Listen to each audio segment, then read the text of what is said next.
Essa declaração dele irritou bastante os apoiadores de Bolsonaro, os bolsonaristas, né, Lili? Porque ele ali admite a compra e diz que foi para o bem do Brasil. Foi para o bem do Brasil? É, bom, ele, com isso que a gente está criticando aqui, que é chamar de políticas de narrativas, que é o novo termo bonitinho para encobrir fake news, né? É evidente como ele foi pego, né? Foi pego num canto. Esse mesmo advogado, o Anjo, né? Ele também foi o advogado que escondeu o Fabrício Queiroz. Lembram disso, né, Josias e Sem Fabiola? dúvida. Então, é uma pessoa cujo passado o condena. E essa declaração foi, para o bolsonarismo, uma catástrofe, porque um advogado que tem que primar, né, pelo uso correto, legítimo da palavra, lícito, que é o termo que ele usa, como ele pode, no dia anterior, dizer que não sabe dessa história, não viu, não gostou, né?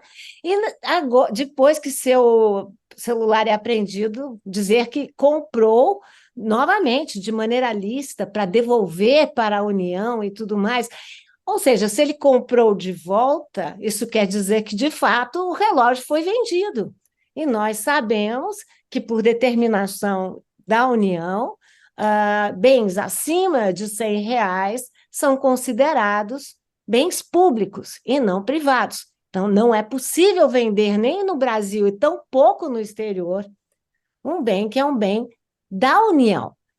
Essa declaração do advogado de Jair Bolsonaro é uma declaração de culpa de Jair Bolsonaro. Ele dizer naquele momento, não, isso aí não foi mandato nem de Bolsonaro, nem do Mauro Cid, é também uma. Quando a gente precisa citar nomes dessa maneira, é porque a gente tem que esconder muita coisa, né? Ou seja, ele não precisaria citar esses dois nomes. Se ele citou, se ele declinou esses dois nomes, é um atestado de culpa com todas as letras, né? Bem importante essa tua observação. Aliás, você falou sobre que essa declaração dele é catastrófica para os bolsonaristas e foi assim que foi entendido. Hoje tem uma reportagem do Jornal Folha de São Paulo bem interessante de análise de mensagens de Telegram. Isso é muito interessante a gente conseguir ver também como que eles estão trocando informações e a opinião. É uma análise de mensagens que foram monitoradas em grupos de extrema-direita do Telegram, a investigação da Polícia Federal sobre o caso das joias recebidas por Bolsonaro durante o mandato. Está sendo tratada ali por esses grupos como uma perseguição política contra o ex-mandatário, né?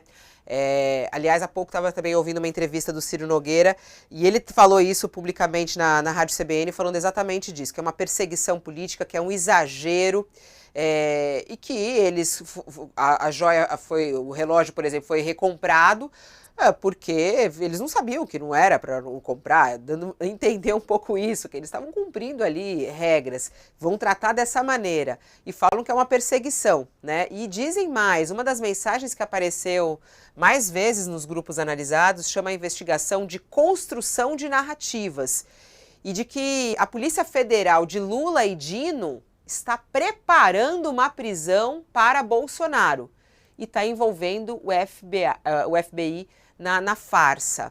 Bom, a gente perguntou aqui recentemente para Flávio Dino se ele achava que era hora e se caberia uma prisão preventiva de Bolsonaro. Flávio Dino disse que não, aqui ao vivo no nosso programa antes de ontem. Falou ao vivo aqui no nosso programa no All News, dizendo que não acha que ainda há elementos para uma decretação de prisão preventiva de Bolsonaro. No entanto, ele disse que a ligação de Bolsonaro nesse caso, ela é óbvia, ela é clara, ela é transparente.